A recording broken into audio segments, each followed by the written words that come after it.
Jets are out the call on Nesson Marat. Who's Nadinov? You know him, you love him, you can spell his last name. With the game-winning goal on Thursday, Bruins back to now within a game of 500, which is something that I'd say a week ago. Speaking of when we talked a week ago, I don't think that we had 6 and 7, 4 points within first place in the Atlantic Division. And Tom, I see what you're doing back behind the glass. I'm not saying it out loud. You're welcome to, but I'm certainly 6, not. 7. Oh my God! You know, we as society had a real nice run. I'll tell you that much. See, everybody hates on it, but let's not act like 10 years ago we didn't have 21. So Yeah. every 10 years, just something stupid comes along. Yeah, I know, but now I'm 10 years older than I was 10 years ago, and now I can think that all of it's stupid. I can be the old crotchety 27-year-old that's complaining about all this I'm crap. just on the edge of that cliff where in the next 10 years, if I'm still doing it, there's a serious problem. Yeah, absolutely, and that's fair. But welcome back here on WEEI. Dan Bahl with you. That's the voice of Tom Christofiuli, who's riding back behind the glass.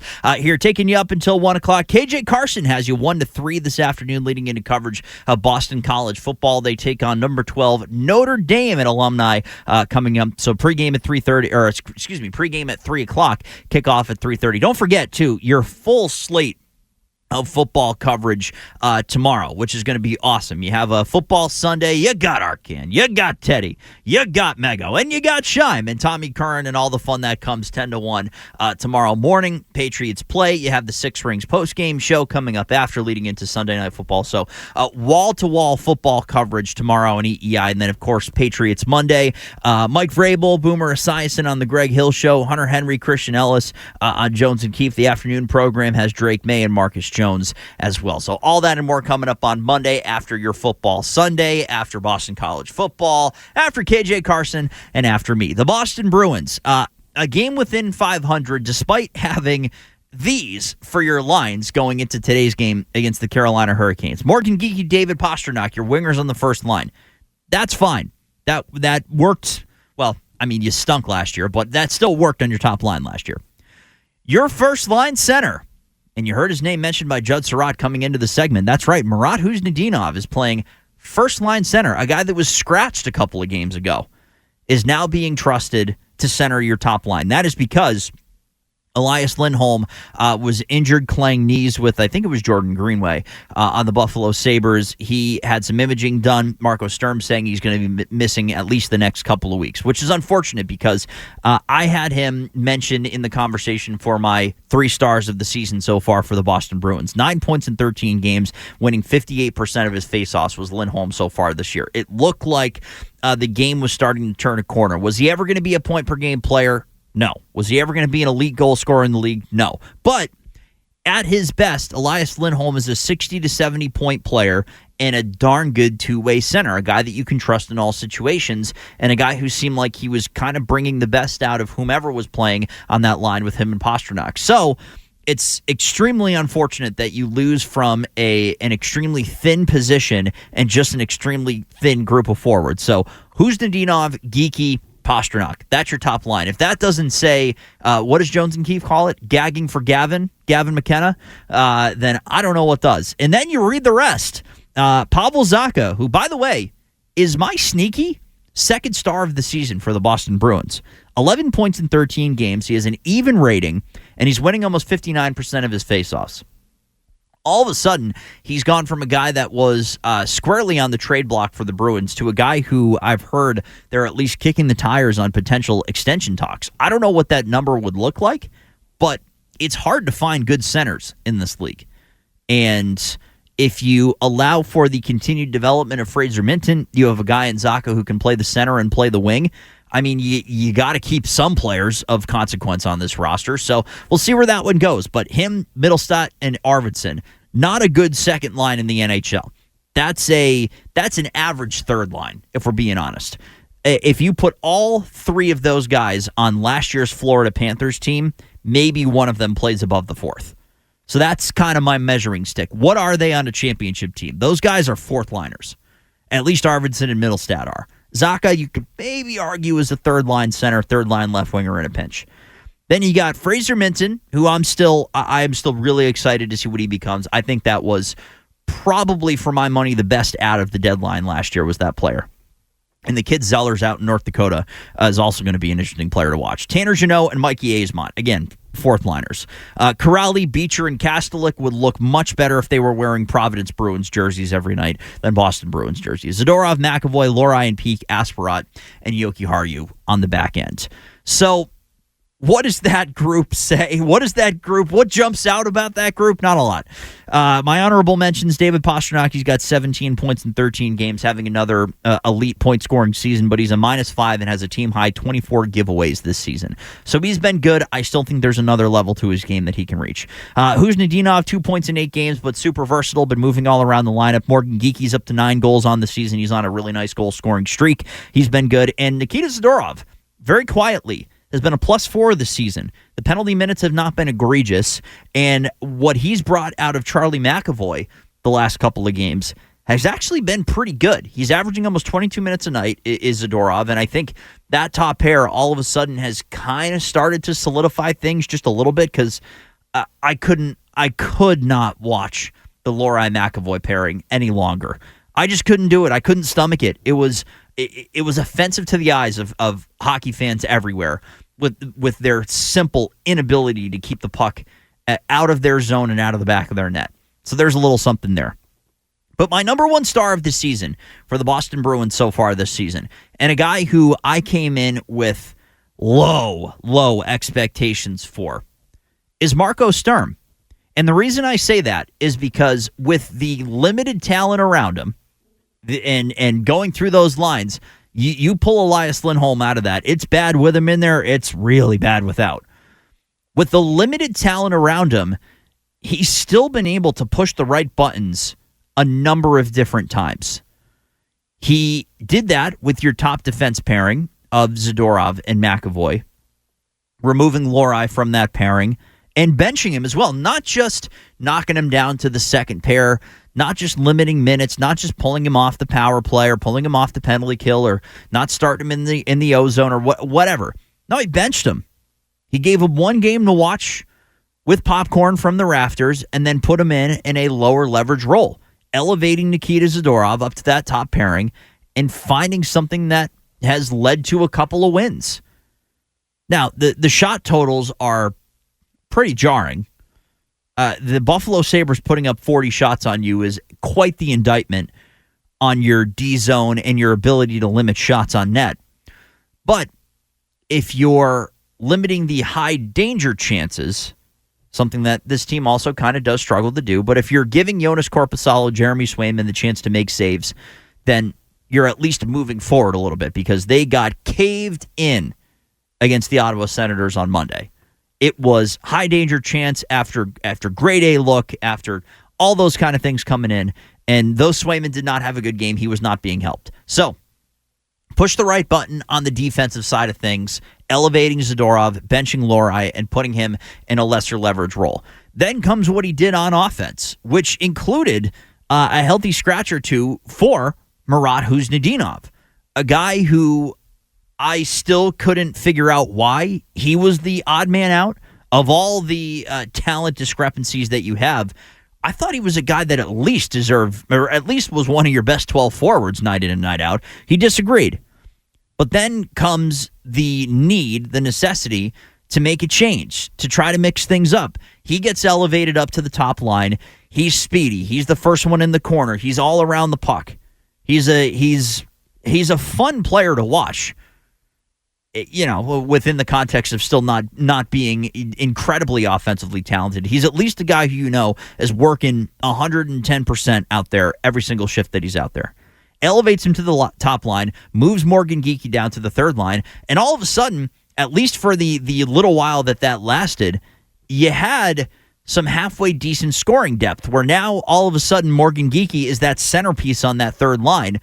And you have two guys in Lindholm and Huznadinov who can do the dirty work, retrieve the puck, and get it to Pastrnak. Now, injuries and changes in depth availability made it so that those lines didn't last, but you push the right button, and that's what I'm trying to get at. With a lack of depth around you, with a lack of significant options to try to put the puck in the net and to try to keep the puck out of your net, Marco Sturm is still doing the right things. And he's also saying the right things. And the quote that rang in my ears came when they were really, really struggling a couple weeks ago when he said, my grinders have been my best players. And when my grinders are my best players, you don't really have a chance. Something's wrong. I have been impressed with the way that he's carried himself. People made a lot of the answer that he gave on Nesson last weekend, saying that you either buy in or you don't. Brick didn't really ask the question that way. He just decided that he wanted to say you either buy in or you don't. It was blunt. It was direct. You could tell that he was struggling with the struggles of his team, but he's been very direct and very thoughtful in the way that he's been addressing some of the issues that this team is going through. I have been really, really impressed with the job that Marco Sturm has done as the head coach of the Boston Bruins so far. And I will absolutely put my hand up and show accountability for the fact that when that hire was made, I was not on board. I thought there were significantly better options that you could have gone to. I thought luring David Carl out of Denver. I thought Jay Woodcroft, the former coach of the Oilers. And obviously this is even coming after Mike Sullivan signed on with the Rangers and some of your top candidates left. I thought that there were many, many, many better options than Marco Sturm. And more so than that, I thought the hiring of a former Bruin by a GM who's a former Bruin, who is led by the team president who's a former Bruin, was just the extension of a problem that you already had, which was you didn't have any outside thinkers in the building. It was a group that was trying to hang on to the past of the big bad Bruins being this gritty and tough to play against and this win every game 2-1 and beat the living snot out of you on the way. They were trying to hang on to this vision of what Bruins hockey was. The problem was you didn't have any talent on your roster. So you wanted to put out this idea of what you were and what you had always been. And they even brought back jerseys from 40 years ago to try to show, hey, we're the big bad Bruins. The days of Neely and the days of Esposito and the days of Bork and all of these players that you loved watching 20, 30, 40 years ago. That's what we still are. I thought the hiring of Marco Sturm was the extension of that idea, and I thought that idea was dumb. You needed to modernize your team to be able to keep up with the fast-paced, smaller, high-scoring ways of the best teams in the league, and they weren't doing that. And I thought hiring another former Bruin was just adding another voice that was just going to be a yes man and continue to go along with a philosophy that wasn't working. Come to find out, the experience that Sturm gained while in the Kings organization and his different spots coming into Boston after being a player has made him a pretty well thought out, a pretty thoughtful, a pretty effective head coach in the early going so far of his time in Boston. Again, this is a 13-game sample size. But I thought after the start of the season, when they started losing games, I thought even being within one game of 500 was a pipe dream. It looked like this team was bottoming out and losing focus. I mean, we put together a melt a week or so ago of significant players all saying, I'm embarrassed. Zadorov, McAvoy, Korpisalo, I'm embarrassed. Game after game, it seems like this happens. The coaches put us in position to be successful, and then we fall apart as soon as we're out there on the ice. And in the biggest moments, we choke the hardest. That's where we were a week, 10 days ago. But Marco Sturm has made a couple of what I consider to be pretty strong moves and pushing buttons that maybe the average fan wouldn't have thought of and wouldn't have tried, but they've at least worked and brought some somewhat respectable hockey to TD Garden within the last week. Now, what Sturm did that I didn't mention that has led to what to me is the most fascinating conversation right now about the Boston Bruins is made a change in net. You play a backup goalie for one game. All right, it's the second half of a back-to-back. You viewed Ottawa as a more difficult offensive challenge than the New York Islanders. You gave your starter that game. You gave your backup the game following. Okay. When you play a backup goalie 2 games in a row, that signifies to me that maybe you're starting to think a little bit more about how this how this position is going to be handled moving forward. Checking in on the starting goaltenders for today as the Bruins take on the Carolina Hurricanes adds another wrinkle into this conversation.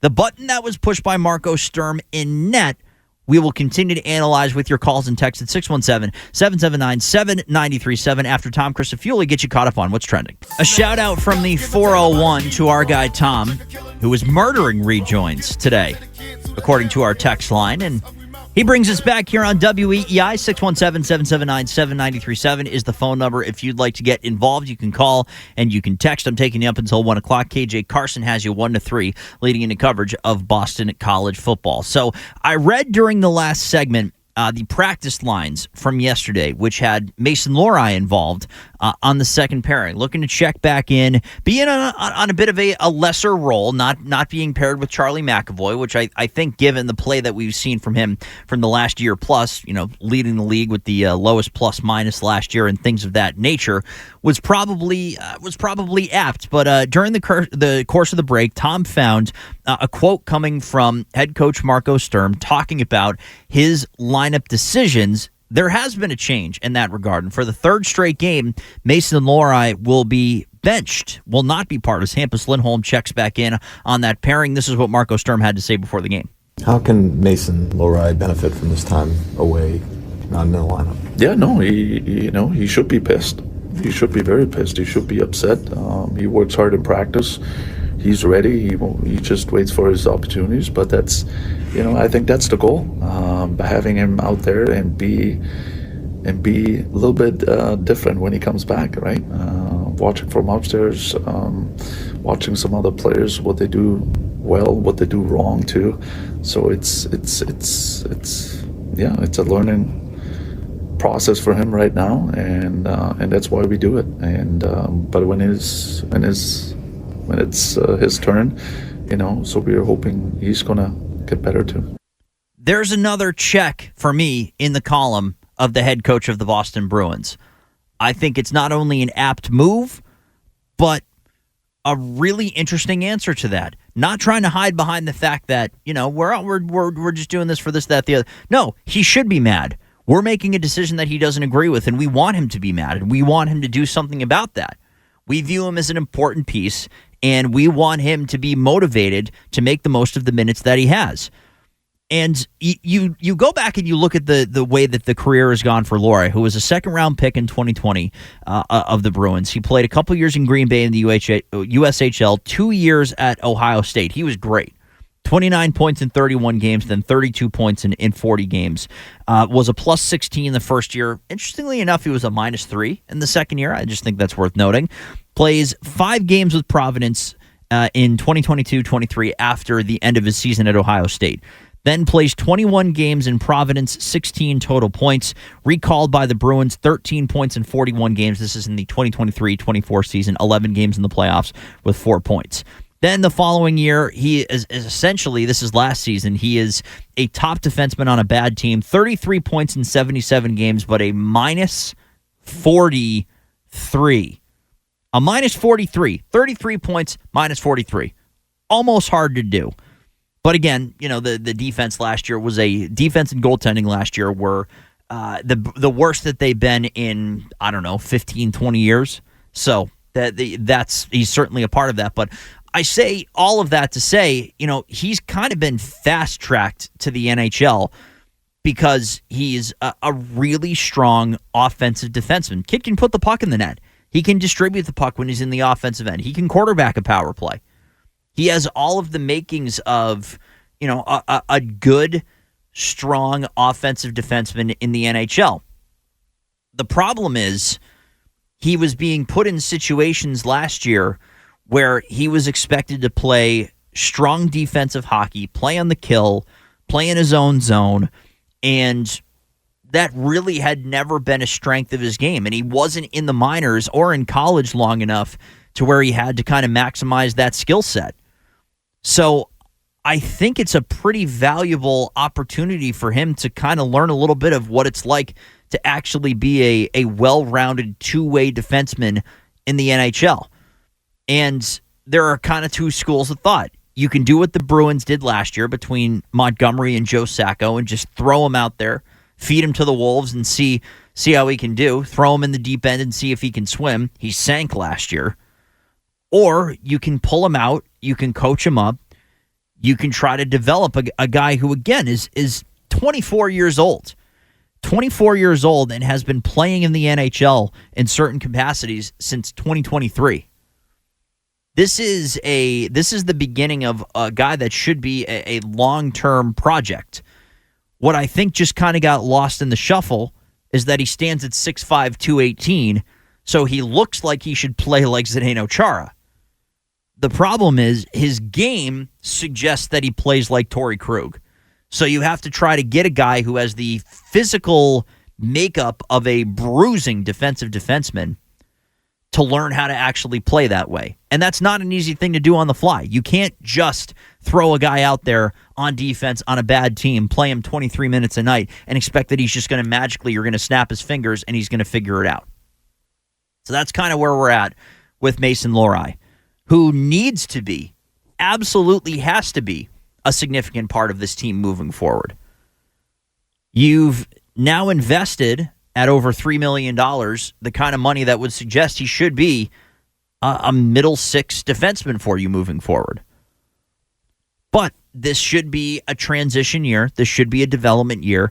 And I'm really impressed by the emphasis on development at all costs that Marco Sturm and company have put on this team so far. That leads us to the other element of the button pushing that's going on right now. And you heard it in Tom's update just a few moments ago when the Bruins dropped the puck in 27 minutes over at TD Garden. Jeremy Swayman will be in the blue paint for the Boston Bruins. Last time he played was on Monday, played against the Ottawa Senators, made 16 saves on 23 shots. If you're doing math at home, that's 7 goals allowed.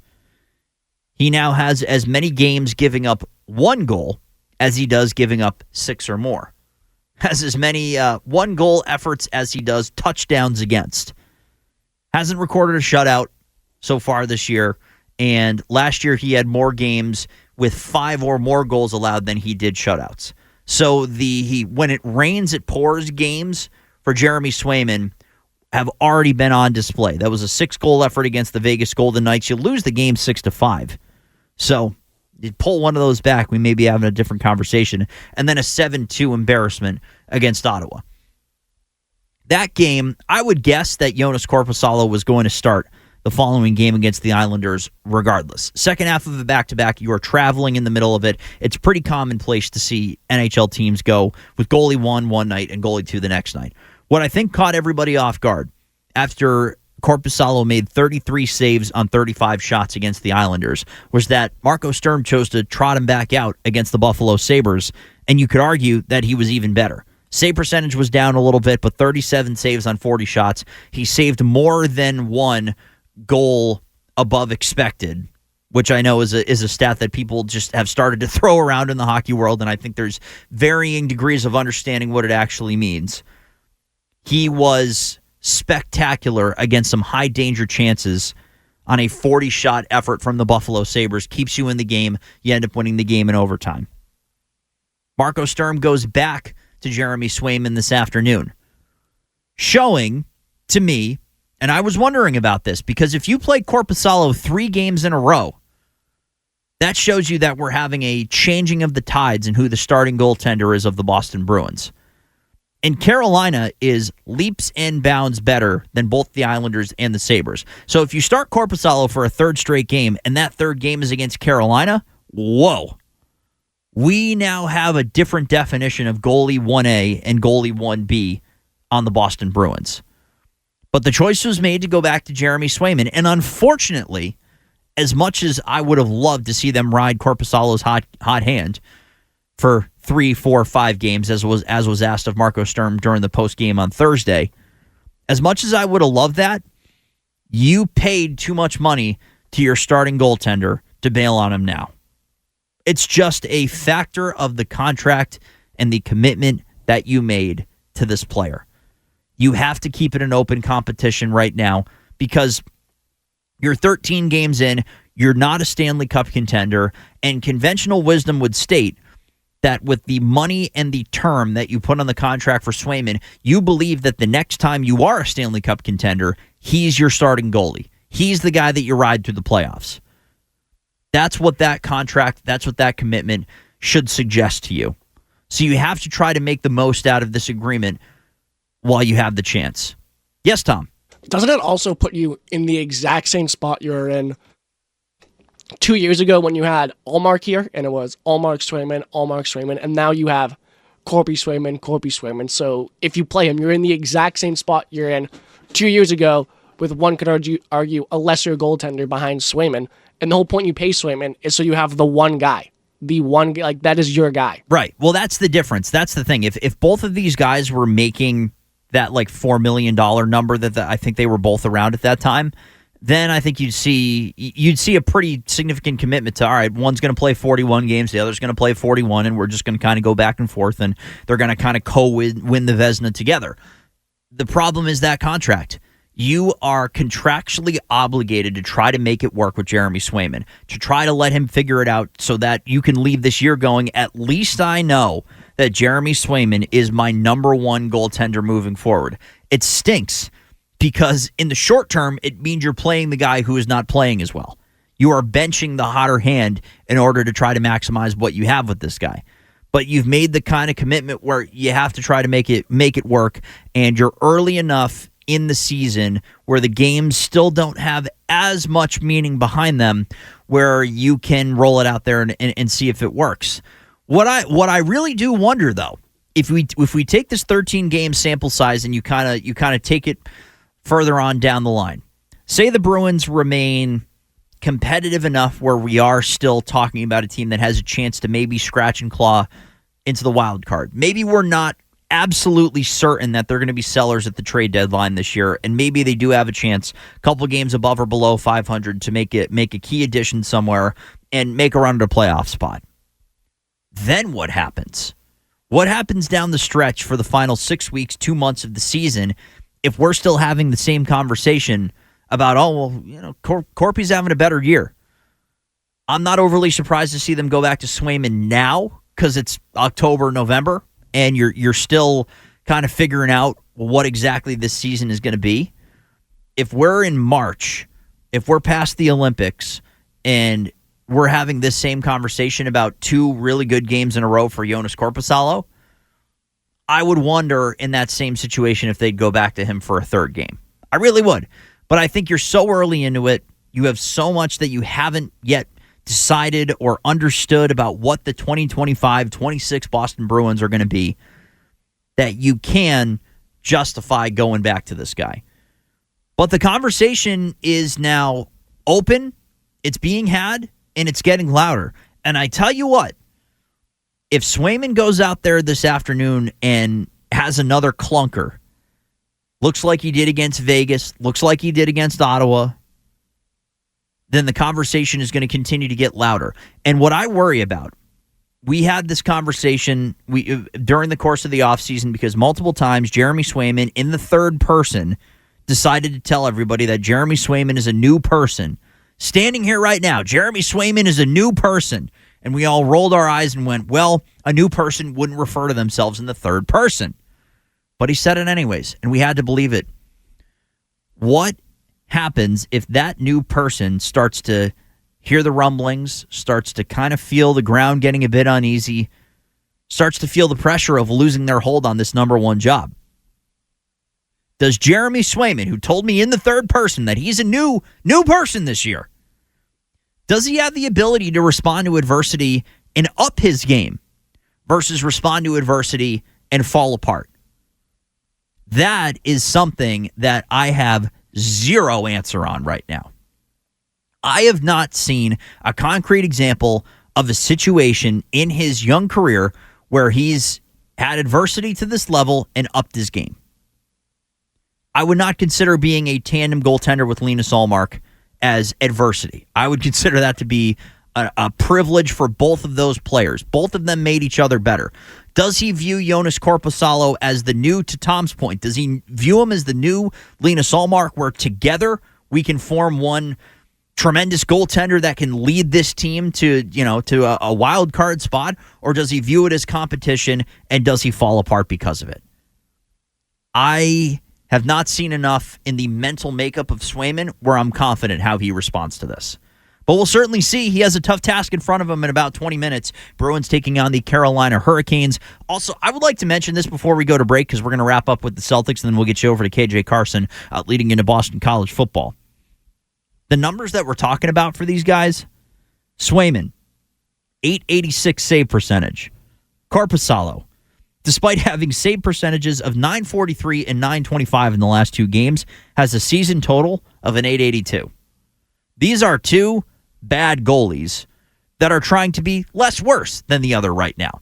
Hopefully one can elevate their game so the other elevates their game, so we're talking about at least league average goaltending, but we're talking about two bad goalies on a team that's supposed to be bad.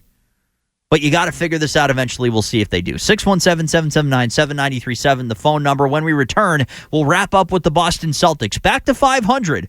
After the sky was falling in the first three games, the Celtics seem to be sorting some of their issues out. We'll take the temperature of Celtics fans, and we'll do that next.